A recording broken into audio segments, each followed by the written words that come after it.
이거 쓸모가 없어. 이거 AR 뭐 신기하긴 한데 좀 현실적으로 실용성이 떨어지는 것 같아요. 오히려 더 불편하지 않을까 하는 생각이 좀 들어요. 메르세데스 벤츠의 7세대 코드명 W223 S클래스를 시승하고 왔어요. 앞서 신차 발표에서 차를 살짝 보여드렸었죠. 그리고 미래와 만난 차, 사람하고 교감하는 차라고 설명을 드렸었어요. 이 차 실제로 타보니까 딱 그 얘기가 맞는데 한 가지 생각하지 못했던 게 있네요. 미래의 기술, 이걸 받아들이는데 3시간은 너무 부족했나 봐요. 이 차는 오래 타고 적응을 해야 제대로 된 평가를 할 수 있을 것 같아요. 일단 왜 그런지는 이제부터 설명을 드리고요. 구독 버튼 딱 눌러주시기를 부탁드리겠습니다. 신차는 몇 개의 특징이 있습니다. 일단 제일 인상적인 거 뒷바퀴 조향이에요. 뒷바퀴가 앞바퀴처럼 좌우로 이렇게 움직여요. 최대 10도까지 움직이는데 이게 효과가 생각보다 커요. 사실 뭐 신기술은 아니거든요. 사륜 조향이라는 기술인데 바퀴가 6개, 8개 넘는 상용차에는 이미 대중적으로 사용하는 기술이기도 하고요. 2008년에 현대차가 소나타에도 넣었던 기술입니다. 그런데 이걸 벤츠는 신형 S클래스에 넣으면서 대형 세단의 핸디캡을 없애버렸어요. 자, 후륜 조향되는 장면을 한번 보시죠. 시승 행사 중에 시연을 한 건데요. 좁은 길을 설정해 놓고 유턴을 합니다.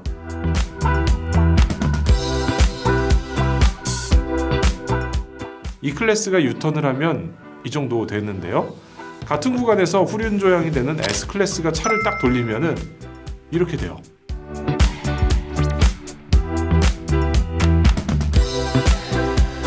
훨씬 큰 차의 회전 반경이 훨씬 적은 것을 알 수 있죠. 이건 정말 실용적인데요. 좁은 길을 빠져나갈 때나 혹은 유턴에서 진짜 확실한 효과를 보여줍니다. 또 있는데요. 차 스스로 주차장을 벗어날 때 독특하게도 앞바퀴와 뒷바퀴가 같은 방향으로 움직여서 차를 빼줍니다.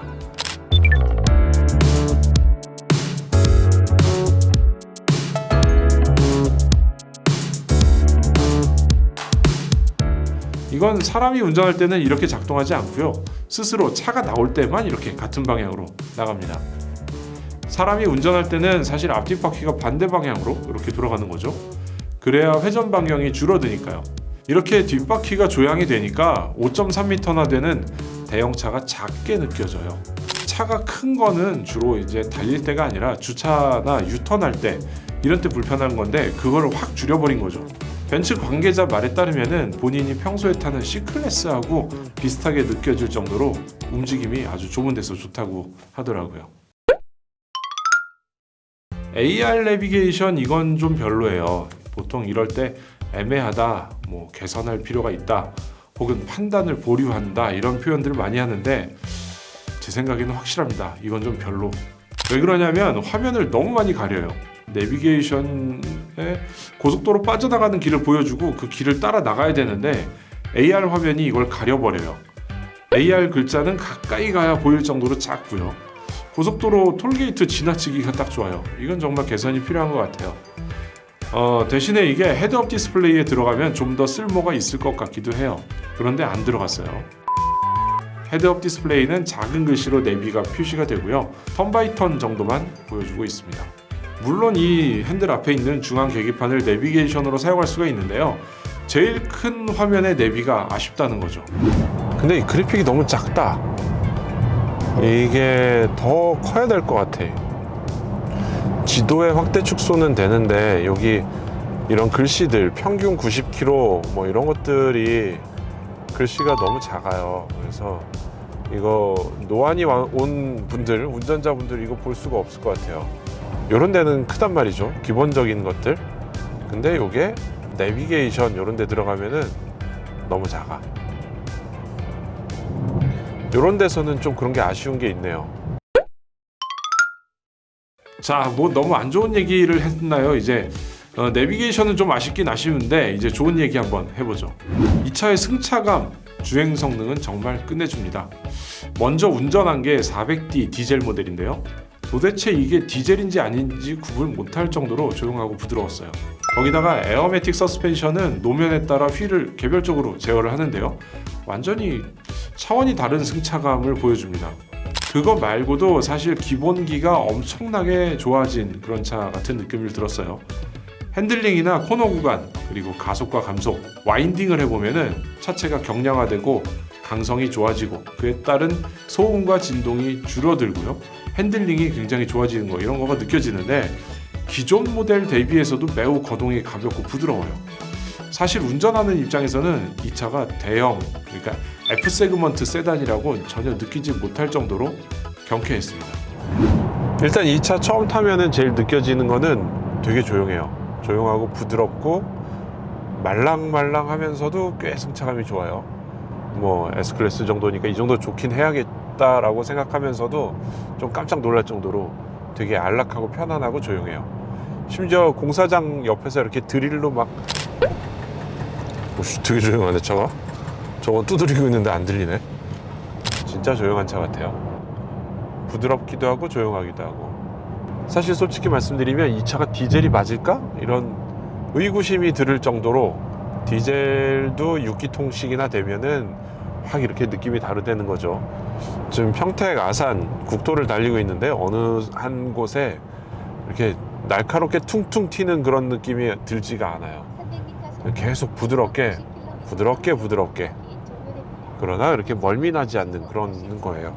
이 마지막 말랑한 느낌을 시트에서 잡아주기 때문에 서스펜션에서 적당히 잡아주고 마지막에 시트에서 잡아주니까 멀미가 나지 않는 거예요. 이게 서스펜션이 너무 말랑해 가지고 모든 거를 서스가 해결을 한다 이러면은 진짜로 멀미 나면서 울렁울렁 할 수 있는데, 차는 울렁이지 않고 지금 마지막에 시트에서 딱 잘 잡아주는, 시트와 서스펜션에 서로 이렇게 역할을 나눠 가진 게 정말 잘 돼 있어요.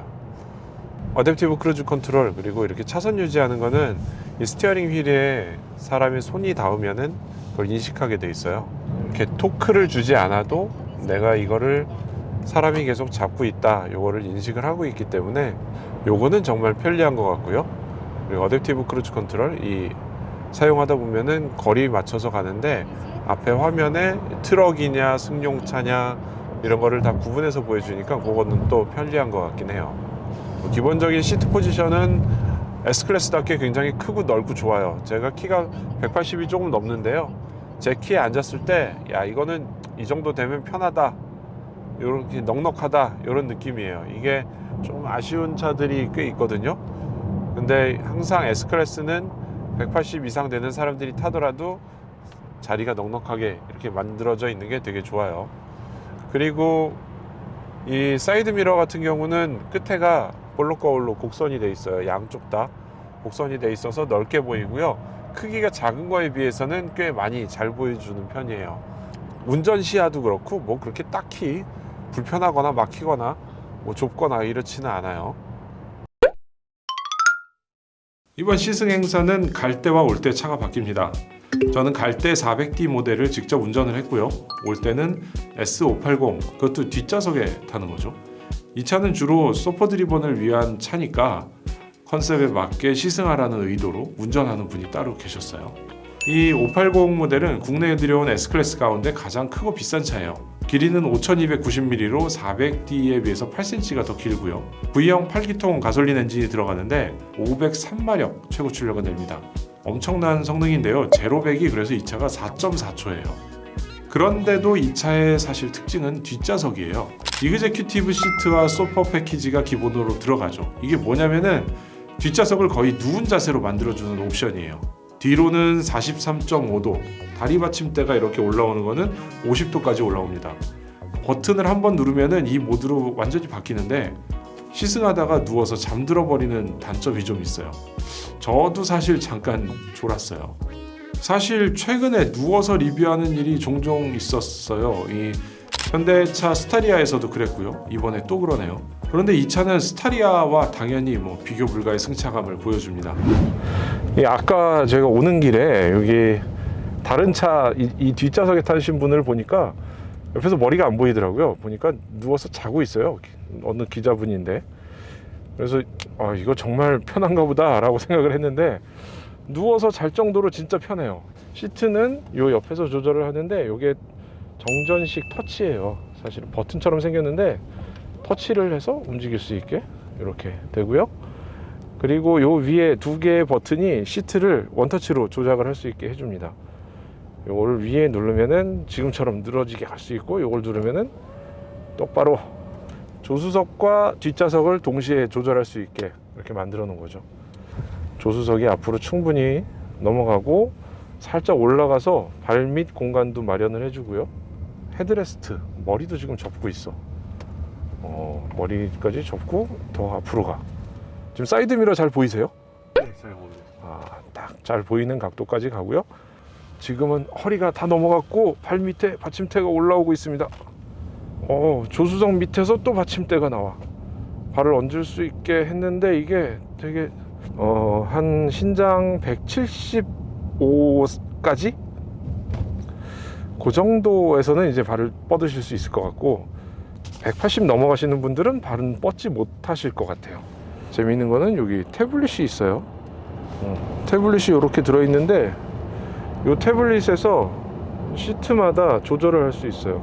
제 앞에 있는 저 커다란 스크린하고 화면하고 똑같이 이렇게 구성된 거를 조작을 할 수 있게 태블릿이 들어있어요. 이 태블릿은 삼성권의 SMT230NZ라는 모델인데 갤럭시 탭 같은 것 같아요. 이 차량 설정까지도 할 수 있고요. 내비게이션도 지금 제가 볼 수 있고요. 여기서 내비게이션을 찍어서 앞좌석으로 전송하는 것도 돼요. 반대로 앞좌석에서 경로를 보여줘서 이쪽으로 보여주는 것도, 화면을 보여주는 것도 되고요. 그러니까 앞과 뒤가 앱으로 연결을 서로 할 수 있는 거예요.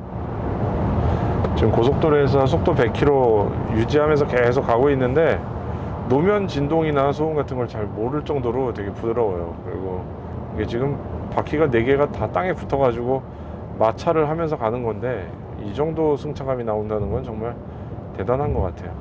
어쨌건 그래서 지금 뒷좌석 소감은 아까 S400D도 정말 좋다, 앞좌석 운전하면서 좋다 이러면서 왔는데 뒷좌석은 더 좋아요. 지금 차가 몇 킬로로 달리는 거야, 어떻게 가는 거야, 이거를 잘 모를 정도로 아주 편하게 달릴 수 있는 그런 환경이네요. 또 다른 차원의 자동차가 아닐까. 자, 이제 차의 기본적인 사항에 대한 리뷰는 했고 이 차만 갖고 있는 신기한 옵션 잠깐 살펴볼까요? 하이 벤츠, 이렇게 이게 벤츠의 음성 인식을 시작하는 명령어예요. 갤럭시는 하이 빅스비 이러죠. 아이폰은 시리아 이렇게 부르고요. 하이만 듣고도 빅스비가 같이 반응을 하긴 했지만, 하이 벤츠, 지금 말하세요. 운전석 온도를 1도 낮춰줘. 온도를 20도로 낮춥니다. 뭐야, 빅스비가 왜 김수환무 거북이와 두루미를 하고 있어? 일단은 제한적이지만 기능은 잘 작동합니다. 온도를 올리고 내리는 기능은 아주 잘 되고요. 창문을 올리고 내리는 거는 왜 그런지 안 되는데 창문에 스크린만 올리고 내리는 건 됩니다. 썬루프도 안 되더라고요. 하이 벤츠, 네, 무엇을 도와드릴까요? 뒷좌석 오른쪽 선블라인드 내려줘. 오른쪽 귀 햇빛 가리개를 열게요. 어쨌건 음성 인식을 쓸 수 있다, 이 정도로 이해를 하면 될 것 같아요. 여기에 이른바 개인화를 할 수가 있어요. 지문 인식을 통해서 사용자가 로그인을 하죠. 그러면 그 사람에 맞춰서 설정을 쫙 바꿔주는데요. 시승차라 제대로 하지 못했지만 실제 구입해서 타고 다니면 매우 유용할 것 같은 기능이에요. 지금도 많은 차들이 키에 이런 기능을 넣고 있죠. 벤츠는 근데 키가 아니라 차체에 로그인을 넣었어요. 앰비언트 라이트하고 헤드라이트는 야간에 테스트를 해야 되는데 아쉽게도 시승은 대낮에 했어요. 잠깐 볼 수 있는 공간은 터널 같은 데밖에 없었는데, 그래서 라이트에 대한 리뷰는 내용만 좀 전달 드릴 수 있겠네요. 드디어 터널에 들어왔습니다. 여기 보이시죠? 자, 이제 온도를 올려볼까요? 오른쪽으로 올리면 오른쪽을 따뜻하게 빨갛게 나가고 있어요. 자, 보이죠? 이런 거 내려가면은 파란색이 나가. 레이저 빔을 쏘는 것 같아. 왼쪽으로 올리면 왼쪽이 나가. 자, 하이 벤츠, 네, 무엇을 도와드릴까요? 조수석 온도 1도 낮춰줘. 동반석 온도를 20.5도로 낮게 조절합니다. 보셨죠? 지금 MBUX를 부르니까 이 앞에 앰비언트 라이트가 바뀌어요. 그리고 예전에 그 전격 제트 작전 나이트라이더에 키트가 대답하는 것처럼 이렇게 반짝반짝하면서 얘기를 하기 시작해요. 헤드라이트는 앞을 비추는 기능뿐만 아니라 간단한 그림도 그릴 정도로, 그러니까 빔 프로젝터처럼 이렇게 조사를 할 수 있을 정도로 움직이고 있어요. 기존보다 정교하게 앞차를 비춰주니까 운전자 입장에서는 시야를 훨씬 더 또렷하게 확보를 할 수 있는 거죠. 이 밖에도 이 차 신형 S클래스에는 각종 기능이 정말 많이 들어갔어요. 뒷좌석에도 에어백을 넣었고요. 그래서 앞좌석 등받이에 보면 에어백 표시가 있어요. 이 에어백이 들어있는데 사고가 날 경우 여기서 부풀어 올라서 이 전면을 여기를 보호해주는 그런 역할을 하죠. 물론 뭐 커튼 에어백이나 나머지 다른 에어백들 다 있고요. 그리고 요 안전벨트 요것도 좀 두껍잖아요. 여기 안에도 에어백이 있어요. 사실 사고가 나면은 이 안전벨트가 여기를 팍 조이면서 보통 여기가 이렇게 멍자국처럼 이렇게 나는 사람들이 많이 있거든요. 그러니까 요건 에어백은 그런 부상도 막아줄 수 있다는 거죠.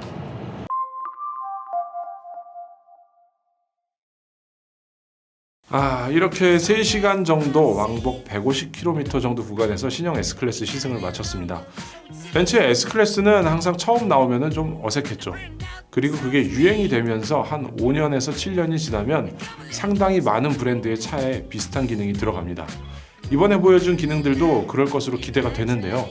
미래의 차를 그래서 일찍 보여준다, 이런 의미로도 이 차를 해석할 수가 있어요.